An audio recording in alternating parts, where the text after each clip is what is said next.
So hello everyone, welcome to my YouTube channel Pharma Ignite. आज की video में हम बात करेंगे the very important topic of pharmacognosy subject, that is the classification of crude drugs. ये topic आपका बहुत ही इंपॉर्टेंट है from exam point of view, तो इसको पढ़ना बहुत जरूरी है, इसको समझना बहुत जरूरी है। तो इस वीडियो में आपको कंप्लीट टॉपिक मिलेगा, सभी क्लासिफिकेशंस को एक साथ हमने एक्सप्लेन किया है। तो देखते रहिए, और अगर वीडियो पसंद आए, आपको अगर यूजफुल लगे तो प्लीज़ कमेंट करो, लाइक करो एंड शेयर करो। Classification of crude drugs.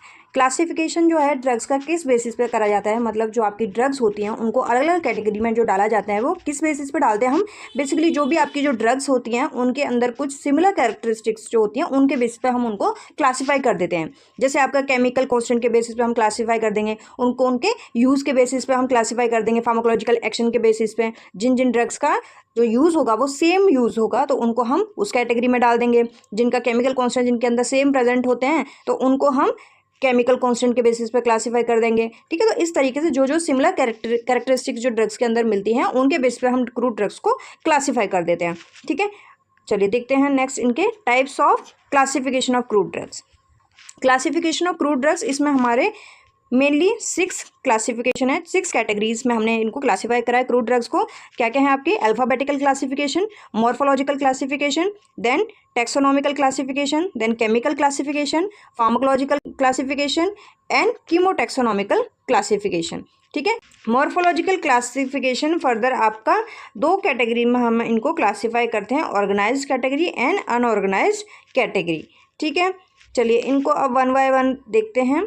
First is your alphabetical classification. नाम से ही हमें क्लियर हो रहा है कि जो आपकी क्रूड ड्रग्स जो होती हैं उनको हम अल्फ़ाबेट्स के अकॉर्डिंग क्लासीफाई करेंगे।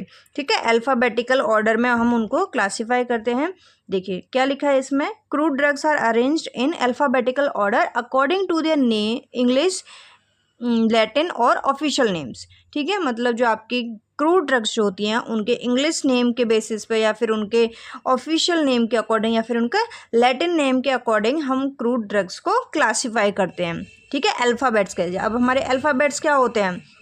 A B C D E F, इस तरीके से हमारे अल्फ़ाबेट होते हैं। ठीक है, तो इसी ऑर्डर में हम क्रूड ड्रग्स को क्या करेंगे, उनको क्लासीफाई कर देते हैं। ठीक है, फॉर एग्जांपल जैसे आपकी जो ड्रग्स जिनका नाम ए से स्टार्टिंग में आ जाएंगी, ए में आएंगी, फिर आपकी बी से जिनका नाम होगा वो बी में आएंगी। फॉर एग्जांपल जैसे A for acacia, B for belladonna, C for cinchona, D for digitalis, E for ergot. ठीक है, सो सिमिलरली इस तरीके से आपकी जो ड्रग्स हैं इसमें अल्फ़ाबेटिकल ऑर्डर में क्लासीफाई होती हैं। एडवांटेजेस डिसएडवांटेजेस क्या है इसके? सिंपल है आपका मेथड, ये कन्वीनियंट है, easy to locate the drugs in the book, then it is use in pharmacopoeias and reference books. ठीक है, ये वाला जो क्लासिफिकेशन है मेनली आपको कहाँ मिलेगा? फार्माकोपियाज में या फिर रेफरेंस बुक्स के अंदर ये अल्फ़ाबेटिकल जो क्लासिफिकेशन है वो मिलता है। ठीक है, नेक्स्ट इसके डिसएडवांटेजेस क्या क्या हैं? It gives no information about the chemical constant and it does not indicate medicinal use. इसमें मेडिसिनल यूज़ के बारे में हमें नहीं पता चल रहा है, तो ये इसका डिसएडवांटेज है। केमिकल कॉन्स्टेंट के बारे में भी कोई इन्फॉर्मेशन नहीं मिल रही है, तो ये आपका डिसएडवांटेज हो जाएगा। समझ आ गया? चलिए नेक्स्ट है आपका morphological classification. Drugs are classified according to their external appearance और प्लांट पार्ट यूज। ठीक है, अब इसमें ड्रग्स को हम किस बेसिस पर करेंगे? Classify according to their external appearance या फिर plant part which is use. हमने अभी पीछे बात करी थी, मॉर्फोलॉजिकल क्लासिफिकेशन में हम 2 कैटेगरी में हम ड्रग्स को क्लासीफाई करते हैं, ऑर्गेनाइज्ड और अनऑर्गेनाइज्ड। ठीक है, ऑर्गेनाइज्ड ड्रग्स को हम क्या बोलते हैं? देखिए इंपॉर्टेंट है यहाँ पे, ऑर्गेनाइज्ड ड्रग्स को बोला जाता है सेलुलर ड्रग्स। ठीक है, ऑर्गेनाइज्ड ड्रग्स को क्या बोलते हैं हम? Cellular drugs, and unorganised drugs को बोलते हैं हम ए सेलुलर ड्रग्स। ठीक है, ए सेलुलर ड्रग्स। अब सेलुलर ड्रग्स क्या होंगे आपके? ऑर्गेनाइज्ड ड्रग्स जिनके अंदर सेल्स प्रेजेंट होंगे। ठीक है, जिनके अंदर सेलुलर स्ट्रक्चर प्रेजेंट होगा, and these are direct parts of the plant. ठीक है, मतलब जो आपकी प्लांट के डायरेक्ट पार्ट्स होते हैं ये, जैसे आपका रूट हो गया, लीव्स हो गई, फ्रूट्स हो गए, फ्लावर्स हो गया, सीड्स हो गया, तो ये क्या है? डायरेक्टली पार्ट हैं प्लांट के। ठीक है, तो ये सेलुलर ड्रग्स जो होती हैं वो क्या होती हैं आपकी? These are direct part of the plant. ठीक है, और ये जो आपके प्लांट के जो पार्ट्स होते हैं उनके अंदर सेलुलर स्ट्रक्चर प्रेजेंट होता है। जब हम इनको माइक्रोस्कोप में देखते हैं तो इनमें क्या होता है, सेलुलर स्ट्रक्चर प्रेजेंट होता है, सेल्स प्रेजेंट होते हैं, तो इसीलिए ये क्या है आपकी ऑर्गेनाइज्ड कैटेगरी में आएंगी। ठीक है, नेक्स्ट है आपका unorganised crude drugs. Unorganised crude drugs को हम क्या बोल रहे हैं, ए सेलुलर ड्रग्स।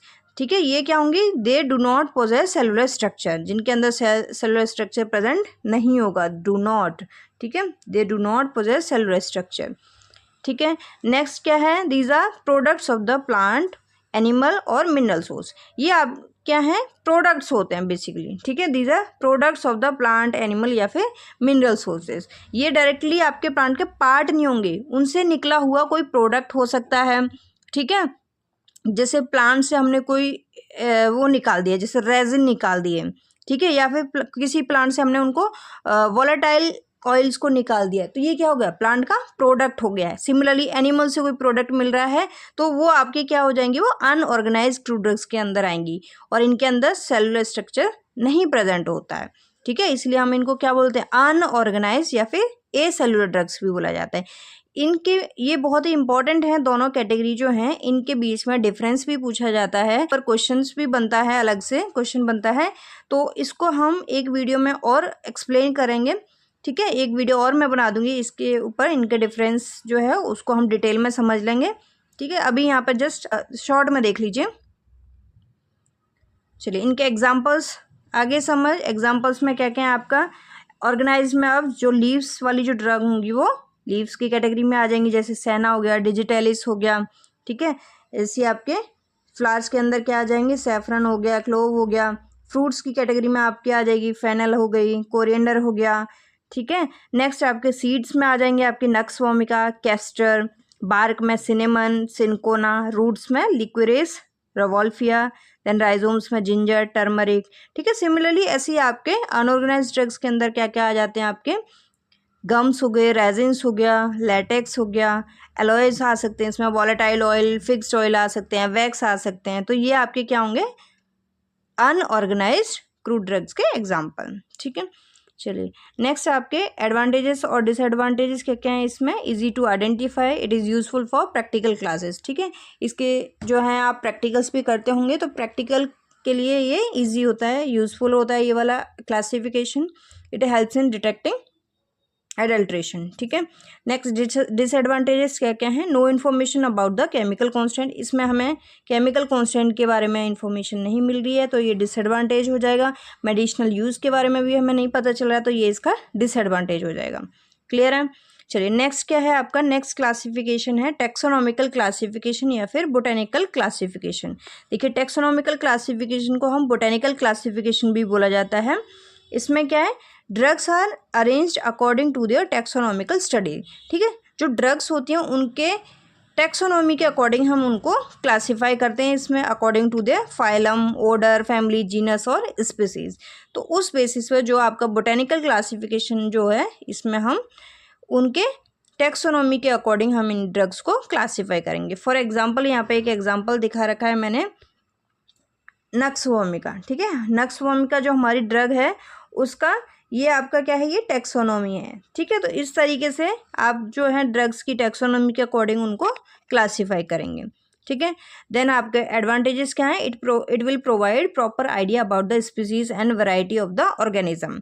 ठीक है, मतलब जो ड्रग है उसकी स्पीसीज और उसकी वैरायटी के बारे में आपको पता चल जाएगा। इवोल्यूशनरी रिलेशनशिप जो है, मतलब इसमें क्या है, हम बेसिकली टैक्सोनॉमी पढ़ रहे हैं तो इवोल्यूशनरी रिलेशनशिप जो है वो भी आपको पता लग जाएगी। नेक्स्ट डिसएडवांटेजेस में क्या आ जाएगा, it failure to recognise the organised unorganised nature of the crude drugs in their morphological study. ठीक है, मतलब जो आपकी ऑर्गेनाइज और अनऑर्गेनाइज जो नेचर है क्रूड ड्रग्स का वो आपका पता नहीं चलेगा इसमें। ठीक है, नेक्स्ट आपका it fails to explain the chemical nature of the active constant and therapeutic significance of the crude drugs. वही है, केमिकल कांस्टेंट और केमिकल नेचर नहीं पता लगेगा क्रूड ड्रग्स का, क्या है केमिकल कांस्टेंट क्या है उसमें प्रेजेंट, थेराप्यूटिक सिग्निफिकेंस मतलब थेराप्यूटिक एक्शन भी ड्रग का नहीं पता लगेगा, तो ये इसके डिसएडवांटेज हो जाएंगे। नेक्स्ट क्लासिफिकेशन क्या है, फार्माकोलॉजिकल क्लासिफिकेशन। फार्माकोलॉजिकल क्लासिफिकेशन में जो क्रूड ड्रग्स होती है उनको हम according to their medicinal use of the active constant, ठीक है, pharmacological action of the chief constant, chief active constant जो है, मेन जो एक्टिव कॉन्स्टेंट प्रेजेंट होता है क्रूड ड्रग्स का, जिसकी वजह से किसी भी ड्रग का यूज़ होता है, मेडिसिनल यूज़ आता है, उसके बेसिस पे हम ड्रग्स को क्या करते हैं, क्लासीफाई करते हैं इसमें, ठीक है। फॉर एग्जांपल जैसे आपकी जो ड्रग्स हैं इसमें अलग अलग यूज़ हो गए, जैसे कार्डियोटोनिक, जिन ड्रग्स का यूज़ कार्डियोटोनिक होता है वो आपकी क्या आ जाएंगी, इस कैटेगरी में आ जाएंगी, ठीक है। तो कार्डियोटोनिक, एक्सपेक्टोरेंट, ये क्या हो गए, ये यूज़ हो गए। तो जिन जिन ड्रग्स के ये यूज़ होंगे तो उनको हम उसी कैटेगरी में क्लासीफाई कर देंगे। एनाल्जेसिक में जैसे ओपियम हो गया, मॉर्फिन हो गई, तो मॉर्फिन का यूज़ क्या एनाल्जेसिक है, तो ये इसमें एनाल्जेसिक में आ जाएगा। ऐसे CNS स्टिमुलेंट इसमें आ जाएंगे, आपकी कॉफ़ी आ गई, कैफीन जिसके अंदर प्रेजेंट होता है। कार्मिनेटिव कैटेगरी की ड्रग आ जाएंगी, फेनल, कोरिएंडर, कार्डेमम, ठीक है। तो ये ड्रग्स को हम उनके यूज़ के अकॉर्डिंग उन कैटेगरीज में हम क्लासीफाई करते हैं। नेक्स्ट इसके डिसएडवांटेजेस, एडवांटेजेस और disadvantages. If the chemical constant of the crude drugs are not known, they can be classified properly on the basis of therapeutic or pharmacological effect. मतलब क्या है एडवांटेजेस, अगर किसी ड्रग का केमिकल कांस्टेंट नहीं भी पता है तो हम उन ड्रग्स को उनके यूज़ के बेसिस पे हम उनको क्लासीफाई कर सकते हैं थेरेप्यूटिक यूज़ के अकॉर्डिंग, तो इसका एडवांटेज है ये। नेक्स्ट डिसएडवांटेज, वन ड्रग में हैव मल्टीपल एक्शन। अब देखिए जो ड्रग्स हैं, एक ड्रग के मल्टीपल यूजेस हो सकते हैं। कोई मान लो एक ऐसी ड्रग है जिसके यूज़ दो हैं और दोनों ही इम्पॉर्टेंट हैं, ठीक है, तो हम उनको क्लासीफाई करने में प्रॉब्लम हो सकती है, ठीक है, तो ये इसका डिसएडवांटेज हो सकता है। नेक्स्ट क्या है, it does not indicate the chemical constant, chemical constant के बारे में इसमें इंफॉर्मेशन नहीं मिलती है, तो ये इसका डिसएडवांटेज हो जाएगा। नेक्स्ट क्लासिफिकेशन है केमिकल क्लासिफिकेशन। केमिकल क्लासिफिकेशन में सिंपल है, नाम से ही पता लग रहा है, जो मेन एक्टिव कांस्टेंट प्रेजेंट होता है क्रूड ड्रग के अंदर, जिसका कुछ यूज़ है, जिसकी वजह से जो ड्रग है उसका यूज़ आ रहा है, तो उसको हम केमिकल कांस्टेंट के बेसिस पे ड्रग्स को क्लासीफाई करेंगे इसमें। फॉर एग्जांपल जिन ड्रग्स के अंदर मेन एक्टिव कांस्टेंट जो हैं वो एल्कलॉइड प्रेजेंट होते हैं तो उनको हम एल्कलॉइड की कैटेगरी में डाल देंगे। जिन ड्रग्स के अंदर ग्लाइकोसाइड जो होते हैं वो मेन एक्टिव कांस्टेंट प्रेजेंट होते हैं तो उनको हम ग्लाइकोसाइड्स की कैटेगरी में डालेंगे। सिमिलरली फॉर टेनिन्स, जिनके अंदर ज़्यादा प्रेजेंट होते हैं या फिर एक्टिव कांस्टेंट प्रेजेंट रहेंगे टेनिन्स, तो उनको हम टेनिन की कैटेगरी में डालेंगे। सिमिलरली आपका वॉलेटाइल ऑयल्स, कार्बोहाइड्रेट, लिपिड्स, ठीक है, तो according to the main active constant present in the crude drug, जिनकी वजह से आपकी जो थेरेप्यूटिक एक्टिविटी है ड्रग की वो आती है, तो उसके बेसिस पे हम उनको क्लासीफाई करते हैं केमिकल कांस्टेंट के बेसिस पे। समझ आ गया। मेन जो आपका क्या है, चीफ कांस्टेंट, ठीक है, मेन एक्टिव कांस्टेंट जो प्रेजेंट होता है ड्रग के अंदर, उसके बेसिस पे हम ड्रग को क्लासीफाई करते हैं। नेक्स्ट इसके advantages, disadvantages. It is useful in phytochemistry, it helps in extraction and isolation. Then disadvantages क्या क्या है, it is difficult when active constant are unknown, ठीक है, मतलब ड्रग्स को क्लासीफाई करने में दिक्कत हो सकती है जब हमारे जो मेन एक्टिव कांस्टेंट ड्रग के अंदर नहीं प्रेजेंट। मान लो कोई ऐसी ड्रग है जिनके अंदर केमिकल कांस्टेंट हमें पता ही नहीं है कि मेन एक्टिव कांस्टेंट कौन सा है उसके अंदर, तो उसको क्लासीफाई करने में दिक्कत होती है, ठीक है, तो ये इसका डिसएडवांटेज हो सकता है। नेक्स्ट क्या है आपका, this type of classification makes no proper placement of the drugs containing two different types of chemicals, ठीक है। अब देखिए फॉर एग्जांपल जैसे अगर कोई ड्रग है जिनका, ये आपकी ड्रग होती है सिंकोना, तो सिंकोना में आपके दो मेजर एक्टिव कांस्टेंट प्रेजेंट होते हैं, एल्कलॉइड भी प्रेजेंट होते हैं और इसमें ग्लाइकोसाइड्स भी प्रेजेंट होते हैं और दोनों ही इम्पॉर्टेंट हैं, ठीक है। तो दो एक्टिव कांस्टेंट हैं इसमें, दो कैटेगरी, एल्कलॉइड भी और ग्लाइकोसाइड्स भी, तो इनको क्लासीफाई करना डिफ़िकल्ट हो जाता है, तो ये आपका क्या इसमें डिसएडवांटेज हो सकता है। नेक्स्ट क्लासिफिकेशन है कीमोटैक्सोनॉमिकल क्लासिफिकेशन, जिसमें आपकी जो ड्रग्स हैं उनको हम क्लासीफाई करेंगे according to the chemical constant along with the botanical relationship, ठीक है। देखिए यहाँ पे दो वर्ड आ रहे हैं हमारे, कीमो एंड टैक्सोनॉमिकल, ठीक है, तो मतलब कीमो मतलब केमिस्ट्री, ठीक है, केमिकल कांस्टेंट, और टैक्सोनॉमी मतलब बोटेनिकल, जो हमने अभी पीछे बात करी थी, बोटेनिकल क्लासिफिकेशन। तो इसमें हमारे दो आते हैं, ठीक है। उनको हम क्रूड ड्रग्स को किस बेसिस पर क्लासीफाई कर रहे हैं, according to the chemical constant and botanical relationship. Botanical relationship मतलब टैक्सोनॉमी, ठीक है, टैक्सोनॉमी, बोटेनिकल क्लासिफिकेशन और केमिकल क्लासिफिकेशन दोनों आ रहे हैं इसमें। फॉर एग्जांपल जैसे आपकी ड्रग्स जो हैं सोलानेसी फैमिली की जो ड्रग्स होंगी, ठीक है, सोलानेसी फैमिली, सोलानेसी अब क्या है, ये आपकी टैक्सोनॉमी हो गई, इस फैमिली हो गई ना। सोलानेसी क्या है, आपकी फैमिली है ये, ठीक है, टैक्सोनॉमी। और इसके अंदर जो मेन एक्टिव कॉन्स्टेंट प्रेजेंट होते हैं सोलानेसी फैमिली के अंदर, मेनली ट्रोपेन एल्कलॉइड्स हो गए, ठीक है। ट्रोपेन एल्कलॉइड मतलब केमिकल कॉन्स्टेंट, ठीक है। तो केमिकल कॉन्स्टेंट और जो आपकी ड्रग है उसकी टैक्सोनॉमी, ठीक है, टैक्सोनॉमी और केमिकल कॉन्स्टेंट जो है उनका रिलेशनशिप होता है इसमें, ठीक है। तो उसको हम कीमोटैक्सोनॉमिकल क्लासिफिकेशन में हम उनको डालते हैं। फॉर एग्जांपल दूसरा देख लो इसमें एक और, एपोसाइनेसी। अब एपोसाइनेसी फैमिली में आपके कौन से आते हैं, एल्कलॉइड्स कंटेनिंग ड्रग आती हैं। एल्कलॉइड मतलब इंडोल एल्कलॉइड कंटेनिंग ड्रग, ठीक है। तो ये आपका कीमोटैक्सोनॉमिकल क्लासिफिकेशन हो गया।